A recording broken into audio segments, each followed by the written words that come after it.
quote from the great Matty Nolan. Folks, I was the last fight a year ago, the main event, if you will. These guys, Andrew and the team, know what they're doing. They always save the great ones for last. I gotta think here in fight number 15 that we're looking at something like that. I mean, it's a little bit of an age gap, 36 to 28. Smaller guys, 5'9", 5'10", 175. This is going to be explosive. Maybe another little hurricane melee type fight. And it looks like Kyle, at least by the training montage, appears to be another southpaw. We'll see if that rings true when they actually make their way to the ring.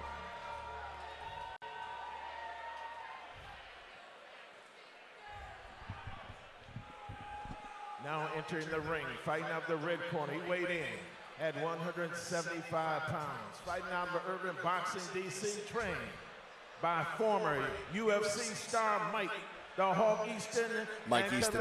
Zaki. Here is Kyle McCormick. As I said to you, watch the style. Yeah.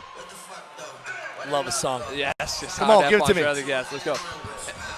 Again, a shout out to Andrew and Julie, because if you look, this place is slammed still. This is the last fight of the night. It's fantastic. Look like they're filling So in. I heard that we broke the attendance from the year before. Had to have. But like 200 or 300 people, which in this venue.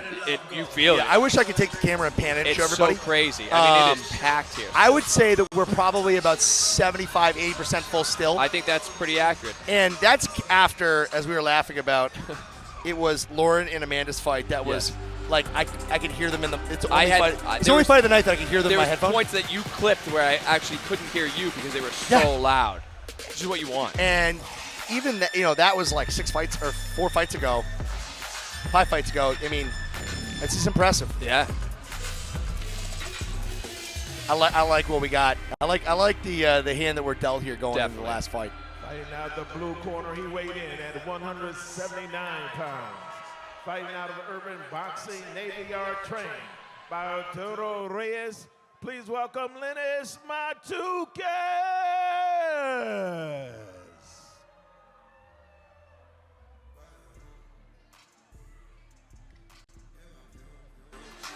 A little different tempo here on the walkout song. You know what, dude? I mean, is there a right or wrong for a walkout song? I know I'm like the crotchety old man. Not one metal song all night tonight. Sorely disappointed. I'm a big metal guy. Me too. Big metal guy. You know? Shout out Canadian band Billy Talent. Oh, is that right? Oh yeah. I think Canadian metal. Do you ever listen to Triumph? So it's like Come on now. Dated myself. You know. It was like the playlist of the video game NHL 2008. You know. I like what we got here. 2 lighter, more compact fighters. Yep. The age spread's interesting, but I gotta tell you, like it hasn't made a tremendous difference tonight, Linus is a thick boy, man. Yep. So I think we got Linus in the blue corner, right? That's correct. Yes. Yeah, that's what I thought too. Full disclosure, fans at home, we have on the sides of the stage 12 times outstanding referee. Panels that have the fighters' names and colors. So that's usually how we differentiate. The program's kind of flip-flopped. Correct. Last one. Animated crowd too, man. Yeah, everybody's feeling it. Definitely.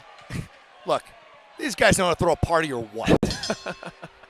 You're looking for the best show in town, folks. I mean, there's no second place. $160 for an open bar and 16 fights. You kidding me? Oh wow! Look at this start, partner. He's throwing. These guys are going, Matty. The biceps on Kyle. Kyle, dude, Kyle's rotational punches. Wow. Yeah. So he goes hook. That's his but Linus has a really nasty front hook. My favorite punch in boxing. That lead hook, yes. right? And you're right. Linus is finding success with it. Watch Kyle though. Kyle goes hook. And hook is a very challenging punch to counter because if you try to absorb the first punch too much, you open yourself up for the second. It's that oblique where you really soak it. Yep. Oh, yeah. Wait for that left hook. So, orthodox fighter that switches to the southpaw. I'd like to see Linus throw some straight offense. Agreed. I think especially that lead right hand would be nice against a and lower, southpaw. and lower. Yes, exactly. Come on, Drop come a little down, bit. aim for the chain. Aim Yep, for the that's chain. it, exactly. And As the especially Nolan brothers, no free ads, but No. if you're a fan of boxing in Boston and you're looking for the best instruction, no bias here, but the Nolan brothers boxing gym is really this is what we do, man. We eat, training winners of sleep tomorrow. and breathe it. Wow. They take an approach at Nolan Brothers Boxing Gym, like an educational teacher, as if they're teachers. But that's really the biggest part of our system is our ability to convey information, not necessarily implement it. So, look, partner, Yep. Kyle's on his heels. He is. I like the way Linus has leaned into this late in the first round. We got 20 seconds here. I would score this pretty even. I like the punches that Kyle threw early. I think Linus has some high-value hits. Yep. Some good touches. Linus has also done a good job of. Do you think beating up either the guy body. is more conditioned than the other? I can't tell. It's a little bit early to tell, and I will say I've been fooled a number of times between rounds today. Yeah, me too. There's a lot of body language that I personally misread. That was a close first round. Close first round. And Samsonite Training Systems. Thank you so much. Both men look pretty comfortable and composed in the corner, and I think that's going to be ringing true throughout the second and third round. They both look fit. They both look pretty economical in terms of their output, throwing hard punches but not muscling anything.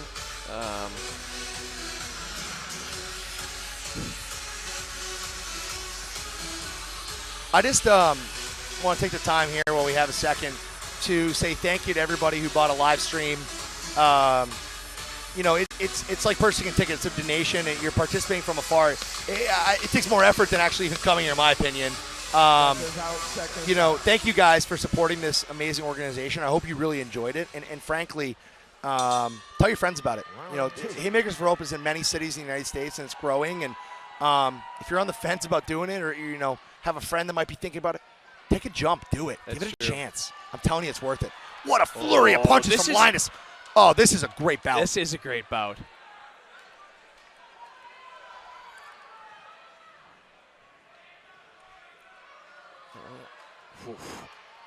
These guys still have tremendous power. Yeah, neither of these guys are well tired. built. Neither of these guys are tired, man. No, good 5'10", fundamentals. 175. This is corkscrew power. Yep. I really hope Linus doesn't. He's fading a bit. He is. Gotta protect yourself, man. Keep your shoulders square. That left shoulder needs to stay out in front. It's like a third fist, right? Yep. It's you can absorb a punch there. Use the fist to protect you. Yeah, see, right on the spleen, right on the body. Yep. Use that shoulder. What are you seeing here? Oh, yeah, what's going on here? What am I missing here, partner? As of now, so okay, yep. So they're calling the doctor to check on blood. So, generally speaking, they have upwards of 5 minutes. What will realistically happen? So the doctor has to get gauze. In fact, technically, the ringside official is supposed to have gauze. It's gonna bring this round to an end, I think.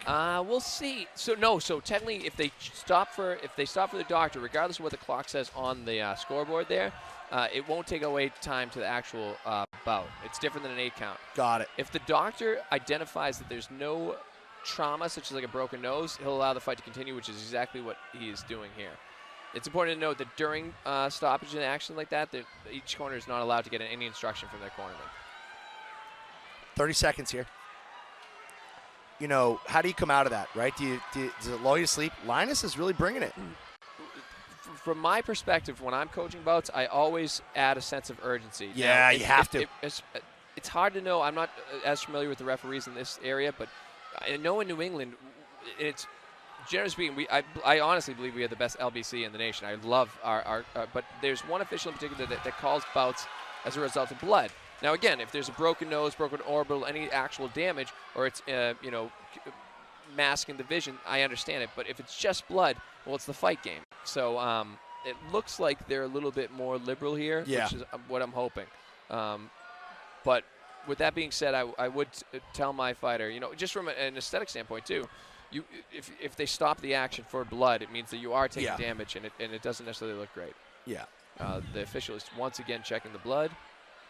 Look, as somebody who's had my nose pop before, yep, it bleeds. It does. You know, it's what it doesn't mean that it's any worse or bad.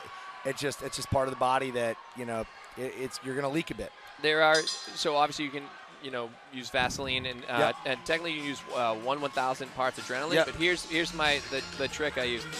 It is legal. Afrin. Afrin is a constringent. So if you use Q-tips of Afrin, it actually prevents some blood. I'll share a trick with you. Cut your face shaving. Deodorant stick. Yes, exactly. 100%. I mean, I saw it in my gym. My coach would bring it in. We'd crank up the Gillette, no free ads. Yeah. The Gillette Pro Glide. Throw that bad boy on the cut. Just it's true, man. Nick it. So look, the way I see this, Kyle's a hell of a fighter.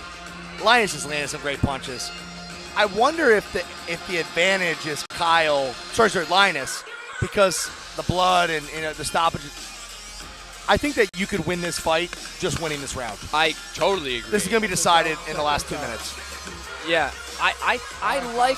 It's funny that Kyle's the one leaking because I did like the neutrality of his guard. I didn't think he made a lot of mistakes. Clearly, he made at least one.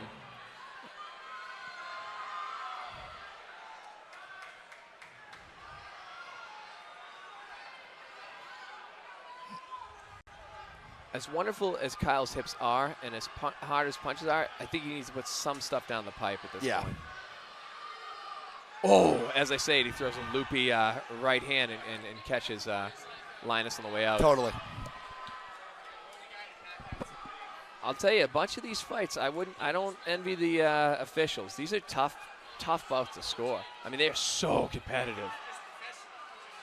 Yeah, I mean, at the same time, right? From the judges' perspective, it's been tough to score these because of the unorthodox, style of punching. It's a professional boxing match. I think it's a little bit cleaner. Yeah, sure. Oh, great punch. Great punches, right. I feel like Kyle's winning this round. Yeah, me too. But all 3 rounds they've been close. Look, you got 50 seconds for the entire fight. Someone really has to do something. Agreed. There's something noticeable. Right hook, I'm telling you, from Red. Watch Kyle with that right hook. That's how he's going to win this fight. It's going to come after a front hook, rear hook. And if Linus is going to do it, I think it's going to be a pretty nasty jab and then an uppercut. I think that's his MO. He likes the jab. He likes the jab, create the distance, and then he finds the window underneath. The one thing I'd like to see Kyle. There's that hook. Yes, Kyle's got to escape to his right though to really find. 20 seconds, partner. I mean, this is it. That overhand left. That looping. Wait for the right hook right here. It's got to come if he's going to open. 10 seconds. Right. Oh no, I think these guys are. This is another example of a fight that I'm not confident I know who won. Me either. That was close. That was close. I'm leading blue. Leading Linus. I don't know. That was close. Yeah, tough to call that. I could definitely see it though, especially with the blood stoppage in the second round. Although technically it's not scoring, but it does, steer judges one way or the other. That's gonna be it. I don't know. This should be interesting. The one thing I wish they would do is historically, typically, now when there's a knockout or a referee stops contest, they did announce that. They haven't announced whether or not these decisions are unanimous or split, which I really would have liked to hear. So full disclosure, last year they did, and made it a little easier on us. Yeah, right? No, I get it, totally. Yeah, and, we're just the happy guys that get to watch a couple good fights and, I know, you can't beat it. A couple good shout-outs, but I don't envy the guys scoring the fight, and I mean it'd be nice to know. It'd be nice to know if are we in the minority here. That's exactly what I was thinking. I told you this earlier. I looked at out of 15 fights tonight, I think we were like 13. No, we're 12-2. Okay. Going to this last fight. And like I said, I'm leaning blue on this one, but we'll see what the record is. But we've been able to call it pretty good. Yep. This one's ambiguous. This is close. And usually, historically, the longer the decision takes, I would say so. You know what I mean? The more disputed it can be. Let's see what our official decision is. Ladies and gentlemen, how about a well-deserved round of applause for both our ring warriors and our final bout tonight. on this Haymakers for Hope historic card. And the winner comes to us out of the red corner. Again, the fight was close enough. No objections there. Well, I mean, that was really, really, really close.